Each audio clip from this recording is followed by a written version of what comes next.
Welcome back. You're watching Newsx. My name is Vineet. The 51 seconds. That's how long it took for the Air India flight to take off and then crash, as seen in the CCTV footage.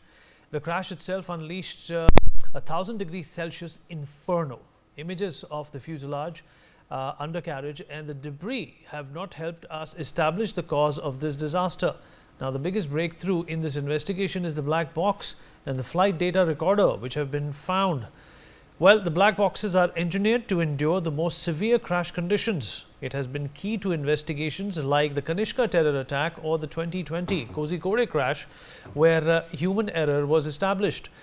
Let's first understand how the black box is key and then show you an example of the recording as well. And then, of course, we will have a conversation with our guests. I'm going to go over to the big screen and try and explain to you what is the black box and what is the anatomy of a plane and where can the black box be found. Well, this is the cockpit where the pilots fly out the plane from. This is an example of the Boeing 777-200ER, one of the most sophisticated and one of the most advanced aircrafts designed by the company Boeing.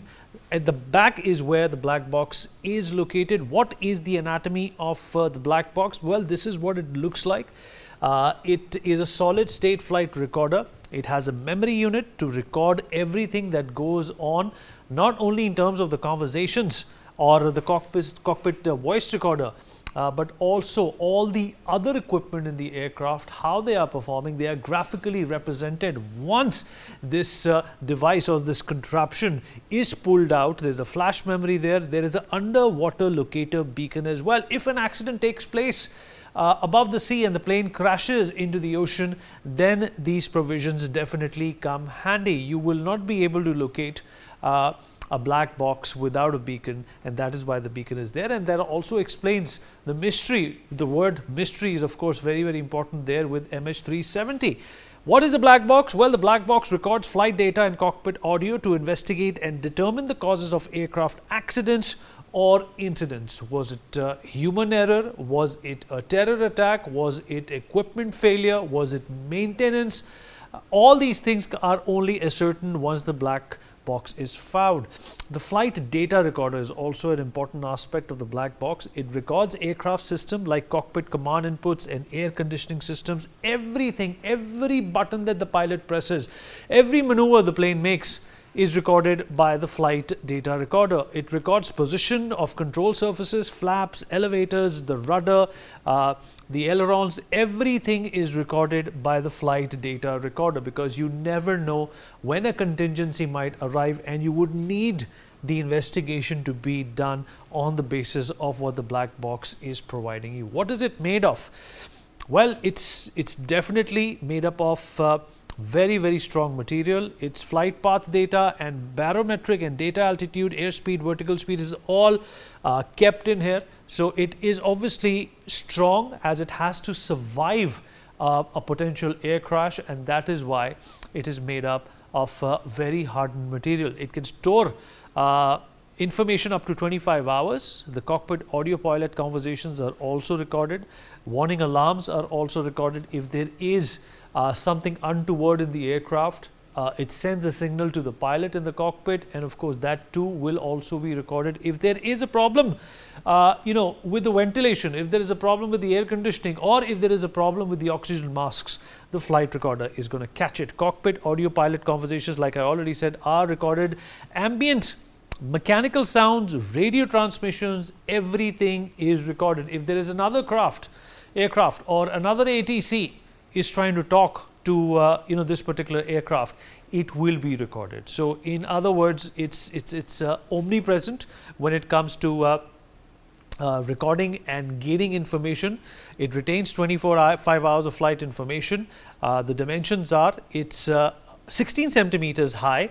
The width is 12.7 centimeters. It has a 50 centimeter depth. Is very light. It's only 4.8 kg, but these models can vary.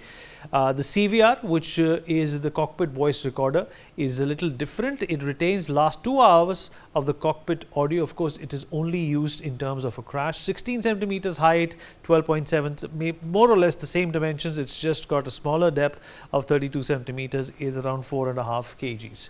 So both these boxes are definitely important. One is the flight data recorder, the other is the cock voice recorder. Both these are used by investigators like the NTSB to figure out what really happened, what events led to the crash, and why is it important to understand them? Why is it important to gain that perspective of what really happened? Well, on October 31st, 1979, the Western Airline Flight 2605, an international flight between Los Angeles and Mexico, crashed at the Mexico City International Airport. Of the 88 on board, 72 were perished. The cockpit voice recording of the last seconds of the flight indicated that the first officer and captain agreed that they were cleared for 23R, though they were still on approach to 23L runway. The captain realized this, saying, "No, this is the approach to the goddamn left." With the aircraft at a speed of 113 knots, which is quite fast, the main landing gear touched the ground, with the left gear on the grass left off runway 23L and the right gear on the runway shoulder, producing a force greater than G20. 1 second later, the crew tried to abort the landing and applied go-around power. The first officer began to describe the ILS approach's missed approach, a climb to 8,500 feet in a non-urgent perfunctory manner as the DC-10 once again became airborne. Approximately 3 seconds after the touchdown, it took a 10 to 11 degree nose-up altitude and the right main gear collided with a dump truck loaded with 10 tons of earth.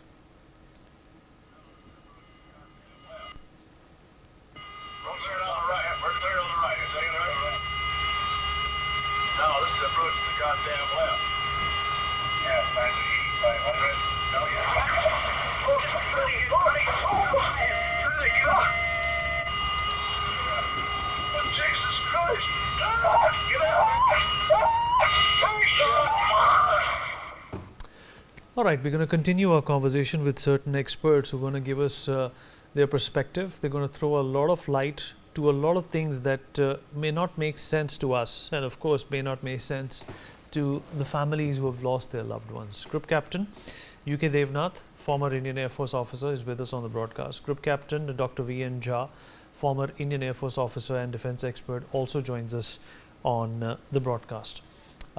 Gentlemen, thank you so much for being here. It is, of course, a day of reckoning for the Indian aviation industry. Dr. V.N. Jha, I'll begin with you, sir. So first up, what do you think happened here? You know, we've given you an example of when plane crashes happen. It is not a simple procedure to figure. It's not like a car crash. It is not like even a train crash. It is a very complicated mess that needs to be studied. It needs to be analyzed. It also needs to be logged and in fact put out in the industry as well as the companies who manufacture aircraft so that these mistakes are not repeated. From what we see happen to this particular ill-fated airline AI-171, it seems that there was nothing wrong in the morning. It flew from Delhi to Ahmedabad, but when it had to fly from Ahmedabad to London, it crashed. Both the engines stalled. The landing gear, was not sucked in like it usually is. What do you think happened here, sir? Well, Vineet, very unfortunate. My heart and mind goes with the near and dears of those who have perished. My condolences with the family. May the Almighty provide them the strength to bear this, heavy burden onto their shoulders and mind. My hearts and mind for them. As your question is there, look, Vinit, one thing is very sure that we have seen in the Air Force. I have about 39 years of service there. Usually, any fatal aircraft accident doesn't happen on a single failure. Usually, it is a mosaic of many failures, many errors that altogether end up into a fatal accident. That's the usual approach that we follow. Second thing is that in this particular case, as you have mentioned, the aircraft has come with a normal flight from Delhi to Ahmedabad. From Ahmedabad, it had done everything pre-accident. Everything seemed to be normal. Usually, when we start the engine, before starting engine, the pilot, second pilot, and the first pilot both have a detailed checklist to go through, and they check each and every instruments. And these airliners, 787, 737, or even 777, they have got plethora of the instruments. Even with the backups are there are redundancy built into the system. There are even standby to the redundancy, main redundancy. So there's a many layer of the support that they have got. So they would have started the engine after the entire checklist. Then they would have taken permission from the air traffic control to taxi. At the end of the taxi, just before entering the at the shoulder of the runway, usually they once again run through the checklist. When all the engines are running, all systems are on. Again, do that, and then they take permission from the air traffic control to line up and take off. When they come up and land up, even at that time, usually they put the brakes on, and then they raise the RPM of the engines. At certain percentage of the RPM, they check those last few parameters, which is mandatory for before takeoff, and then only they release the brake. In this case, I have no doubt that all these things would have happened.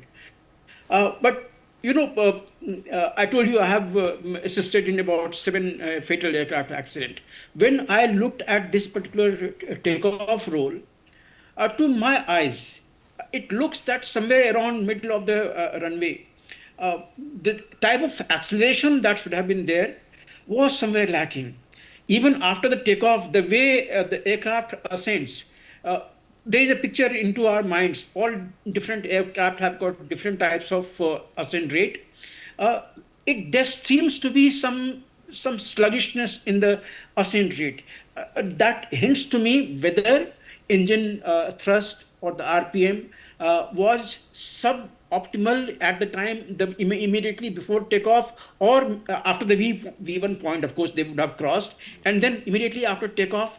And that is what we see, that aircraft has come to a place with a reducing type of ascent, and then it has gone horizontally, like for few seconds, and then it has started sinking.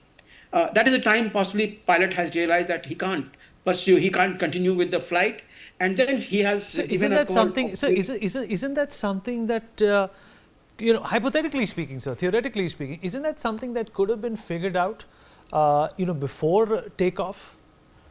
No, no. If that takeoff run in the initial seconds leading up to B1 was normal, there is no reason to believe that there would have been anything for them. Of course, the details thing will come out only after the CDR, cockpit voice recorder, as well as the black box reveal. They reveal everything, all parameters. How was the engine running? How was the thrust? What all was transpiring between the pilot and the co-pilot? What are the other parameters coming up there? We also understand that the environmental temperature was slightly high. In Air Force, we stopped flying, local flying at above 40 degrees Celsius. But these flights, they are the massive engines.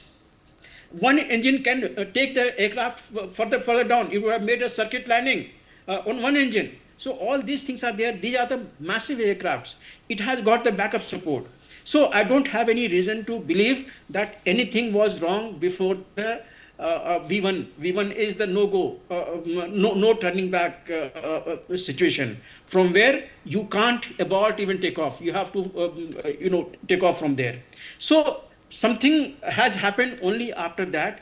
Possibly, to me, it looks like something has happened that, but it is a clear thing that both engines have refused to give enough thrust that could have sustained the flight. What could be the reasons for this? In history, there are occasional, reports wherein both engines have subsided on. In the dual engine aircraft of this sort, it is a rare thing to happen. Obviously, the investigator will have to go into the details of the systems, how it has happened. My heart and mind again with all the family. May God give the peace to those departed souls. We always, hope for the best that it doesn't recur. The investigation's role is that they should go into the every details of it, find out the cause of the accident, so that it doesn't recur again in the similar situation. Vineet. You're absolutely right, sir. And Group Captain UK Devnath, uh, 32 seconds is too short of a period to salvage any situation. And God forbid, no aircraft, even a small aircraft, cannot be put in harm's way with something of a turnaround time like 32 seconds. What do you think went wrong here? Obviously, we are conjecturing at this point in time. We are not doubting the pilot's capabilities. They were well trained. We are not doubting Air India's record as well, although some of the things that they are, they have come to be known for really do not help with the reputation that precedes them. But in your assessment, sir, what can we pinpoint here at? Is it maintenance? Is it sabotage? Is it pilot error? Is it the load factor as well? Because if that goes wrong, it could also result in both the engine stalling. But this is one of the strongest, one of the most hi-fi aircrafts ever built, the Dreamliner. It came about in 2007. This aircraft was 11 years old, sir. And, the Boeings are slated to last for at least 3-4 decades. What happened here, sir? First of all, I'll come at sabotage angle because that is being spoken at many channels now. You see, every aircraft has practically 3 channels of security. Sabotage angle has acquired a meaning since this morning because NIA team also has landed up at Ahmedabad. NIA gets involved only when there is a doubt about some mischievous angle, some terrorist angle, or some sabotage angle. See, every airport we see outer ring of protection is given to the aircraft by CISF, Central Industrial Security Force personnel. Arrival launch, departure launch, airfield perimeter security. Thereafter, the aircraft operating surfaces may be aprons, runways, taxi tracks, maintenance hangars. All these areas are under the watchful eye of agents of Bureau of Civil Aviation Security. They are part of a government, they are a government apparatus, not private agency. They are government people on deputation from various police organizations headed by very, very competent IPS and other technocrats. So Bureau of Civil Aviation Security keeps a watchful eye, not only manually, but through CCTV and other devices on aircraft aprons. Then third and innermost security is provided by aircraft own operational crew and by own maintenance crew. Yes, sometimes many airlines outsource the maintenance activities to some other agency. It is a very, very common phenomena in civil aviation. Practically 100% civil aviation companies all over the world, for maintenance of the aircraft, they hire an agency from outside. In this instance also it is so. Now in India, what happens? The personnel who are acting as maintenance crew are Indians. Whether it is lowest level of technician who is looking after the engine, another technician who is looking after a hydraulic system, another technician who is looking after the radar system, they are all Indians. So, and they undergo a very, very strict security check, background check is made by the state police before they are issued with their operating licenses. And the chances that a sabotage has taken place are rare because it gets picked up. It leaves any sabotage. Suppose there is a maintenance crew who does not fill up the hydraulic fluid. Definitely the hydraulic fluid is not there. It will not generate the pressure. Hydraulic pump will run erratically, and the pilot in his cockpit will see hydraulic pressure is not building up. suppose it says hydraulic pressure should be 3000 psi, pound per square inch. But pilot will see that hydraulic pressure is filled up, partially filled up, so pressure is building up only to 2200 psi. But Vinit, in this instance, till now, no indication has come that any technical crew has made any error, because all the documents have been taken charge by DGCA. Has sent an investigation team. DGCA always have a standing investigation team, AAIB, Aircraft Accident Investigation Bureau.